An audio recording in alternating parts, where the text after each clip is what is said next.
I'm one of the 3 conveners of LAW, which is Leichhardt Against WestCONnex. And I will be your MC today. Before we start, the first thing I'd like to do is to acknowledge the traditional owners of the land on which we're meeting today, the Gadigal people of the Eora Nation, and pay my respects to their elders, past and present. LAW did not exist 4 weeks ago, and I think that in the last 4 weeks, without the support of these people, today would not have been the success that it is. So my fellow conveners in Christina Valentine and Catherine Gemmell, 2 local residents, both have young children, both have worked throughout the night tirelessly to make today happen, and without them, this would not have been possible. The presence of so many local residents here today is a clear demonstration of the love of and concern for our community. The state government has launched a grenade into our community. I think you will agree that this is a project that keeps on giving in terms of surprises. It's a badly ill-conceived project which is continually changing, and it's inconceivable that a multi-billion-dollar project does not have final modelling, and that they can keep changing it as they go along and as they become aware of major issues, which is what they intend to do here, and they're the reason why they intend to do that. Some of you may have seen that the administrator of the new Inner West Council made a press release yesterday following a meeting with the law group, mentioning that he'd met with us and agreed that the proposed site was inappropriate for many reasons and on many levels. And he even questioned the need for a mid-tunnelling site. And he called on the Sydney Motorway Corporation and the Minister to meet with our community immediately to hear our concerns. And it's not just the residential community, it's also the business community and what it means for the businesses in Leichhardt. The AFR today, I don't know how many people have seen it, the AFR today has given us a 3-page cover feature spread about the WestCONnex, and talks about today's rally, the lack of business modelling, and therefore the inability of any independent assessment of this project. We're in the process of developing a 3 to 5 year plan on how we can actually reignite our high streets. If this project goes ahead, there will be hundreds of trucks which will not only gridlock this site, but will come in from Parramatta Road along Norton Street. We have just achieved outdoor dining for half of the restaurants in Leichhardt on Norton Street and Marion Street. That will actually die if this project goes ahead.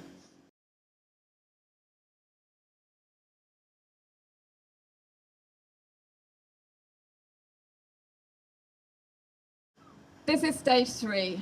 It's not yet approved yet. The EIS is coming out in February and it won't be approved until the end of next year, so we can stop stage 3.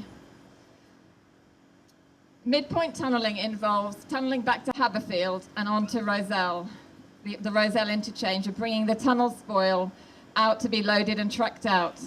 The equivalent site in Concord is Sintra Park, which will have 200 heavy vehicles a day and 330 light vehicles, and will be needed for 4 years. And after construction is complete, WestCONnex may leave tunnel support facilities behind, which could even include ventilation stacks. We oppose the WestCONnex project, and the speakers today will speak to why the project is so ill-conceived and questionable. And Jennifer mentioned the 3-page feature in today's Australian Financial Review, which raises many questions about the project.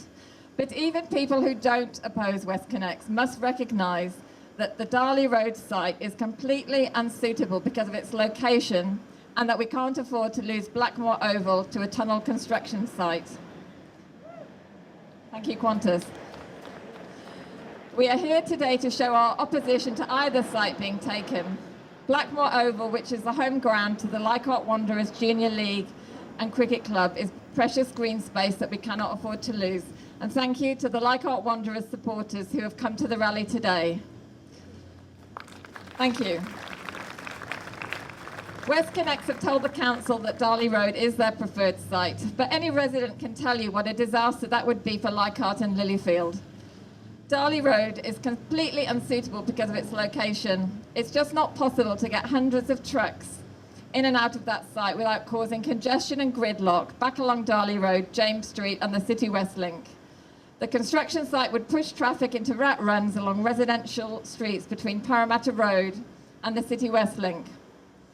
The Darley Road and City West Link intersection have long been recognised as a dangerous road for pedestrians with high congestion. It's both an access point for the light rail station and the way that many Orange Grove kids, like my daughter, walk to school. Adding hundreds of trucks into the mix is an unacceptable risk. They say that WestCONnex is about connection. In fact, it's about dividing, it's about destroying, and it's about polluting. It won't deliver the transport infrastructure this city needs for the 21st century. And what we can see here in Leichhardt is the real physical impact on communities of this tollway project, and we say no.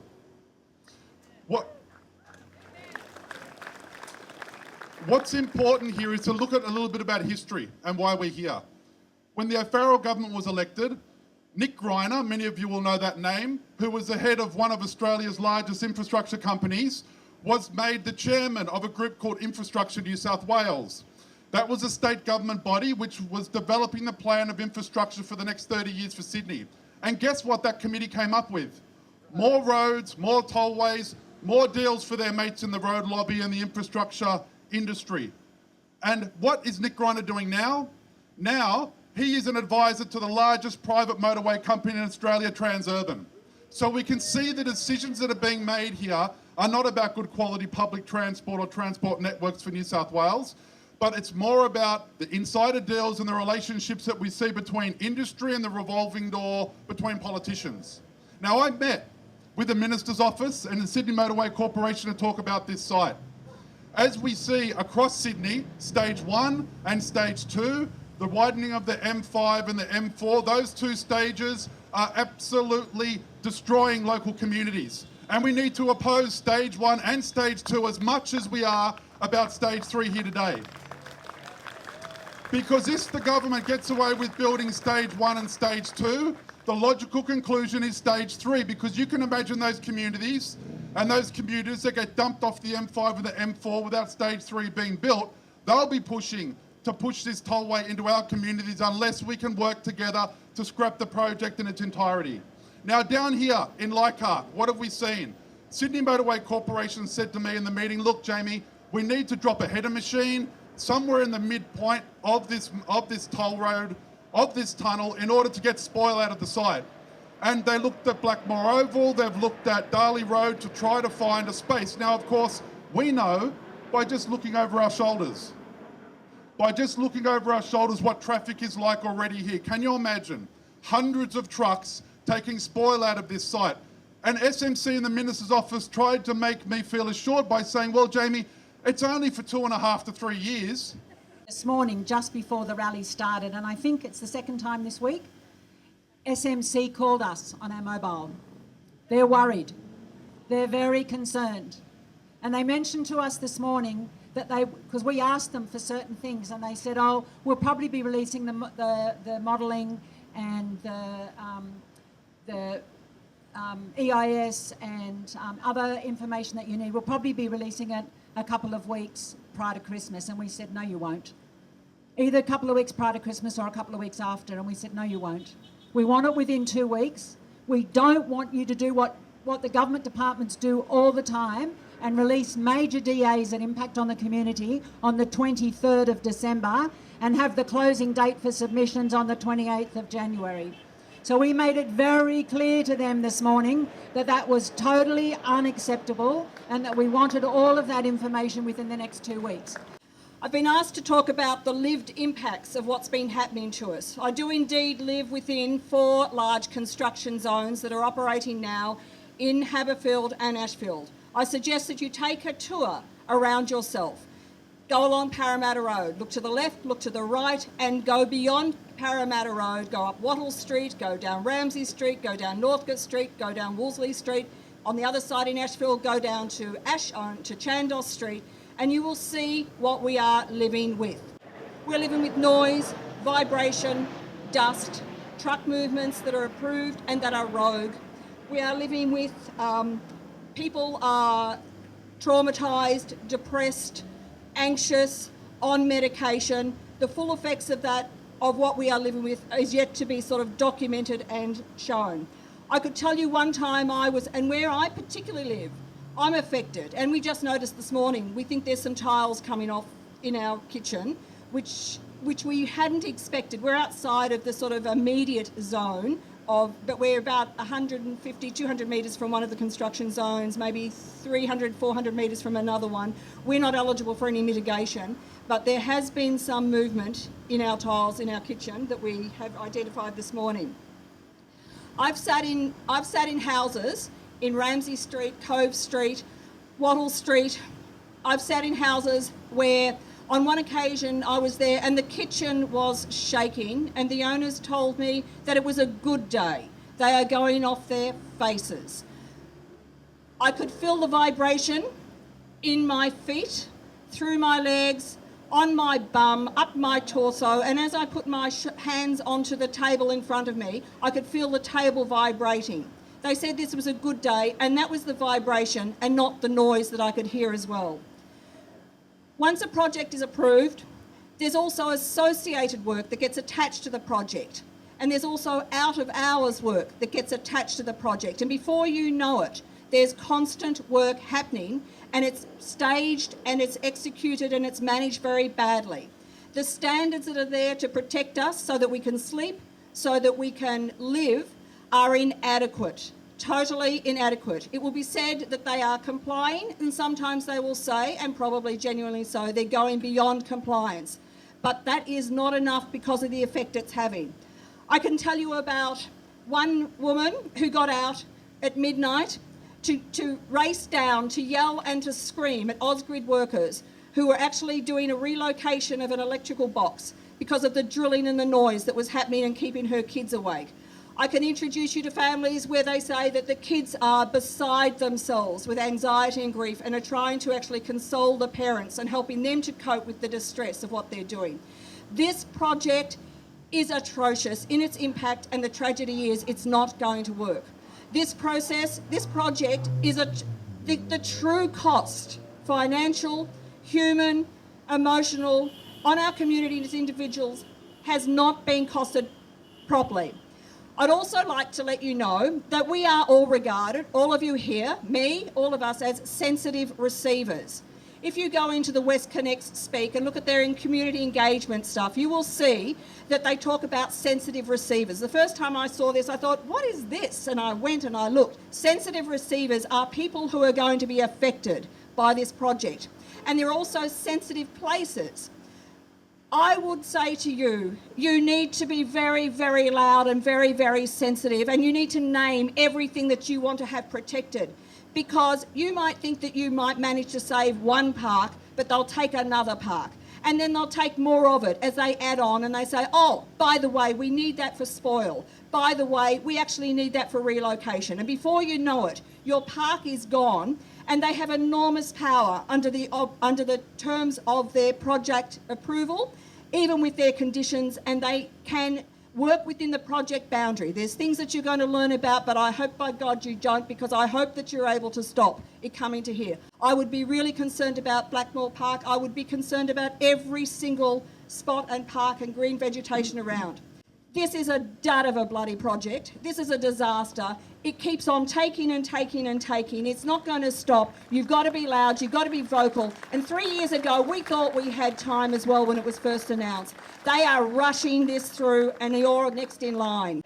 I'd like to begin by acknowledging the traditional owners of the land and pay my respects to their elders, both past and present.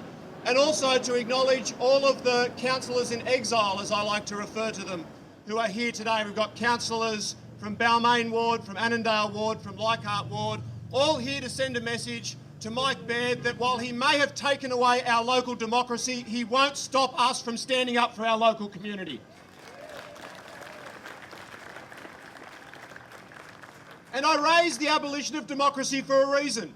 On the 12th of May, Mike Baird undertook the most authoritarian action in living memory in this state. He got rid of hundreds of councillors and mayors across the state, and he and Duncan Gay knew very, very well that when they established the Inner West Council without a single elected representative in charge, that was going to have a positive consequence for their plans to give the green light to WestCONnex.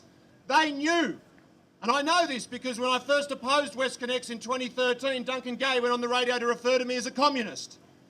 They know what our position is, that we fight for public transport, not wasteful motorways, and they knew that when they got rid of a council that was actually connected to the community, that it would be easier for them to rush through this poorly planned project. And this, the situation here at Blackmore Oval and at Darley Road is just the latest example. And I want to take a moment to talk about the human cost of what they're proposing here in Leichhardt. Leichhardt Wanderers is the oldest junior rugby league club in Australia. They're more than a rugby league club. They have hundreds of local girls who've come along to participate in netball and cricket. There are literally thousands of local families who are engaged in that club, who come along every week to work for the health and social development of our kids. This project will take away their home base, their training ground, and their ground for games. Worse than that, before we were sacked, we were planning on implementing, we'd allocated $570,000. We'd signed tenders to build a wetlands in the canal next to Blackmore Oval so that we could clean up Iron Cove, the area of water inside the Bay Run, take all the pollutants out of it. WestCONnex have told us that they want that too, that the wetlands will be cancelled. Canal Road Studios is one of the jewels of the Inner West. We've got more people working in creative industries in our local community than any other place in Australia. At Canal Road, you've got literally dozens of businesses working in the film sector, in props, in all sorts of creative industries, and it's entirely unclear whether this project will result in Canal Road being shut down. I wouldn't put it past the New South Wales government to close them down and make use of that land if they thought that was the way that they could get this project through quickly. And I want to make one overtly political point. You just have to face the fact that if you live in the Inner West today, the Premier is the problem. Mike Baird doesn't give a damn about this community. Whether you're opposed to people being lied to and having their homes demolished and taken without proper recourse, whether you're opposed to the appalling environmental vandalism represented by the destruction of our street trees, whether you're opposed to a $17 billion road project, the loss of Eastern Park, which is going too for WestCONnex, all of these things, the problem is the same one. Mike Baird never visits the Inner West and he doesn't care about us. I mean, Lucy Turnbull's being paid $500,000 a year to oversee our planning system. She can't even find Haberfield on a map. Friends, if you want to stop all of the destruction that's going on in our local community, we have to change the government. And I want to finish with a commitment. When we get elected representatives back in control of the Inner West Council in 12 months' time, hopefully sooner, you have my absolute commitment, and I'm sure it's the same for every other former councillor here today, that we will continue to take the fight up to protect our local amenity, and whatever stage this project is up to, we will continue to oppose it. This abomination, this act of urban vandalism, this backward excuse for transport provision has been dragged right out of the middle of last century by policy-making dinosaurs who spend most of their lives in it. At $17 billion and counting, it's the wrong solution for Sydney's future. It won't stop congestion. It's actually designed to entice it. And this reflects the desperate efforts of this city's long-operating and morally corrupt motoring lobby, which clearly still has a stranglehold over state politics. It's clear somewhere behind closed doors, WestCONnex is being pushed to expand as fast as possible, like an octopus with 12 tentacles across this city.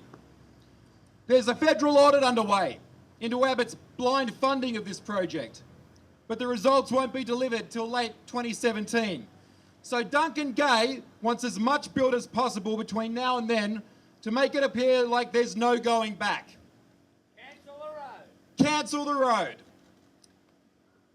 The end game for WestCONnex is to have as many drivers heading down into its underground tentacles for toll revenue as possible. Once this occurs, there will be no revenue left in government coffers for rail upgrades or alternatives. The only way they can think to replace the public revenue this will take, because the private sector doesn't want to fund these things up front anymore because we've already had 2 tollways fail in this state, at least twice, is to allow mass urban renewal. Here, in fact, everywhere. I think it's time Sydney's media and their commentators started looking at the big picture and pointing out that the LNP, it would appear, don't actually know how to manage an economy for people at all. They might have backgrounds in merchant banking, they might think they're very clever with laws, but short of selling off all we have, mining the state's natural resources, and when that's slowed down, looking inward and mining the city's suburbs, they're short on ideas of how to turn a profit, or at least how to raise a sustainable level of revenue. That is the state of business in New South Wales. At some point, mid-century, last century, governments decided efficient public transport wasn't really something they needed to keep providing. If that seems too extreme a worldview for you to fathom, look up Sydney Tramway Network on Wikipedia and feel your blood start to boil as you realise that this city once had the 2nd largest tram network in the British Empire, and we let them tear it up. That tramway, that tram network, it turned a profit for most of its life, and all of the money went back into government coffers so they could expand it. But we wasted it. This project is so essentially irrational, and I'm not going to go through all the reasons we all know. You know, ultimately, it's not going to achieve what it sets out to do. It'll pollute. It's a dog of a project. And consistently, when I'm talking to people about this, there's this sense of disbelief. Now, why are they doing this? This kind of question, is it just simply incompetence? Is it simply just some kind of bureaucratic nightmare? And I think we need to be really clear on this. It's entirely rational for Mike Baird and his mates to push this project through. It's rational for them. It's not rational for us. There's 17 billion reasons and counting for them to push this through. At the end of the day, this is just an exercise in power and money. They're trying to commit an act of intergenerational theft, to raid the public coffers, to raid our spaces, our public spaces, our community spaces, and turn that into something which can be sold, and to add insult to injury, the final product, we then pay to use it. We need to be clear on it.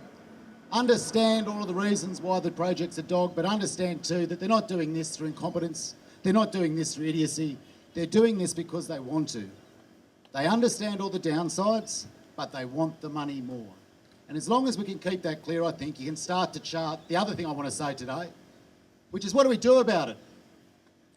Look, bear with me, I just want to give one example from my union, my time as a firefighter, my life as a firefighter. In 2012, the O'Farrell and Baird government started closing fire stations. They started doing it temporarily. If there was a shortage, they'd shut the station for the day. We had a 2-year campaign on that question, and that campaign used firefighters from around the city.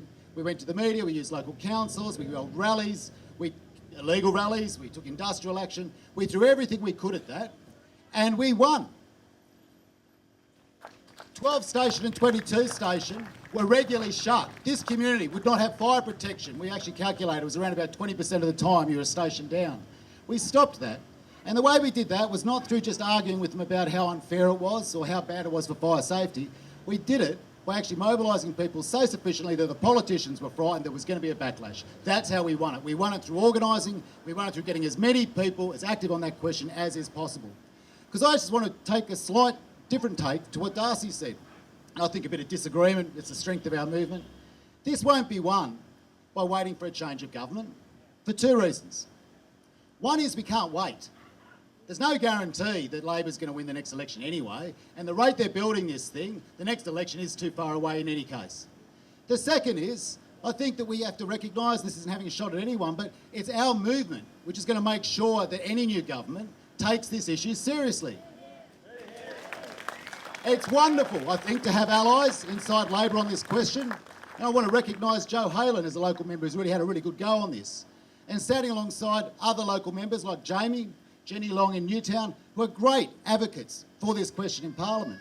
But let's be honest, politicians follow on these questions, they don't lead. We need to make sure they follow us. They need to make sure that our movement is strong enough that we know that the next government which comes in New South Wales will be committed to actually stopping this project, and that we will have already done most of the work. And I want to finish on this. What we also need, I think, is to actually make sure that the building of this project is something which we take every opportunity to disrupt. If we don't do that, we are waiting for some kind of parliamentary solution which may never come.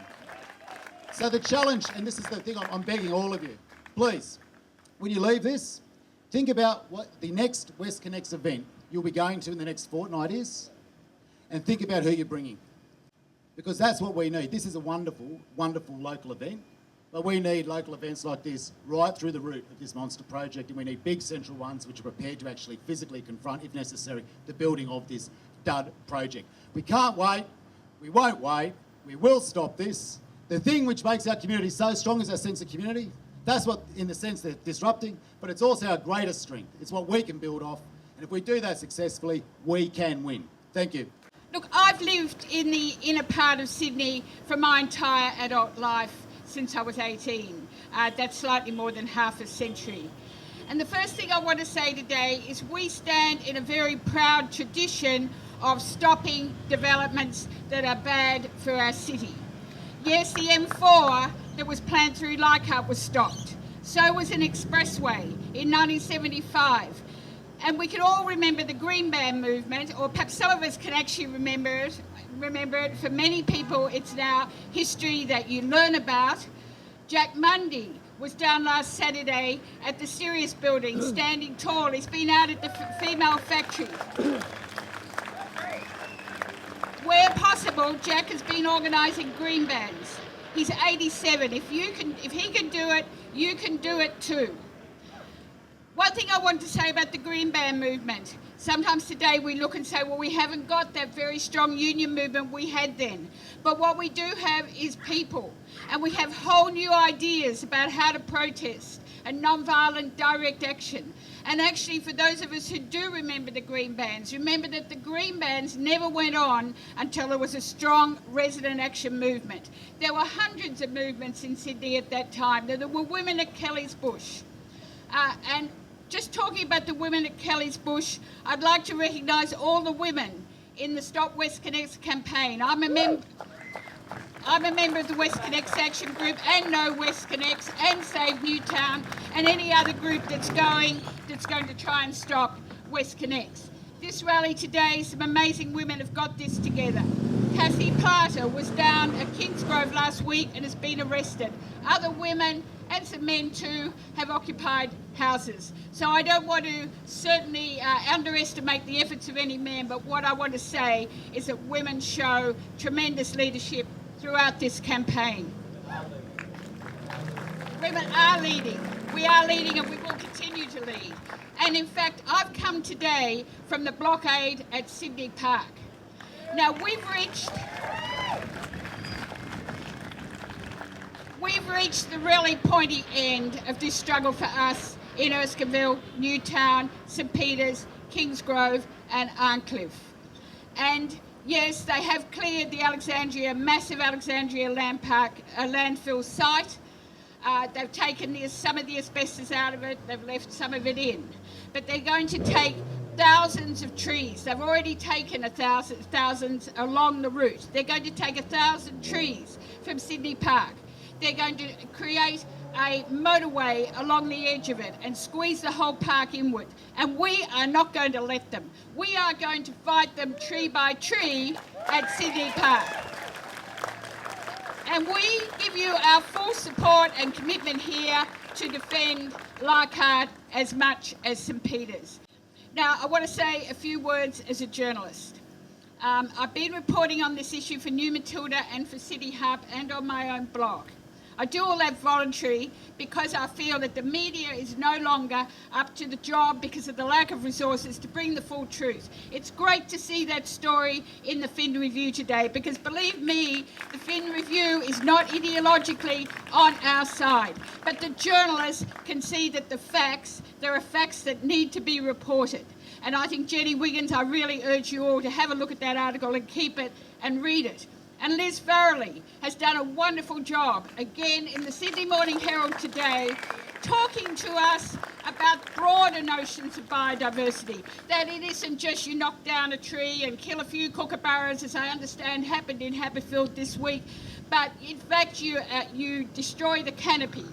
You actually take away all the animals in the tree, all those things that are important to remember. You know, this state has got a terrible record of corruption at many different levels. The Labor government actually lost power because it was so on the nose, and we know there was corruption. But I actually believe that the Bear government has taken corruption to a whole new level. Yes, it may not be some dollars in a brown paper envelope, but what I can tell you is when the system is so stacked in favour of the big private companies, and when the body that's building it, called the Sydney Motorway Corporation, is a private, publicly owned company that is stacked with the ex-representatives of those big private companies, and when the decision is made before the planning process has even begun, and when the project is split up into a million, or at least 3 or 4 major stages, well then we are living in a corrupt corporate state. So I'd urge you all, like all the other speakers, to stay involved, do something against WestCONnex every day. People are busy. We really understand that. But just join the next protest and commit. It's only together, thousands and thousands of people, that can stop this project. And we need to give our support to people, not just in Haberfield, but out on the M4, when I can tell you, when this government says they care about people in Western Sydney, they don't care about people in Western Sydney. Just yesterday I heard from Granville that asbestos has been lying beside the road a year ago, and I have photographs of it, was photographed there yesterday. So believe me, it's a divide and rule tactic. We need to stand with all communities together to stop this project. No WestCONnex! No WestCONnex! No WestCONnex! No WestCONnex!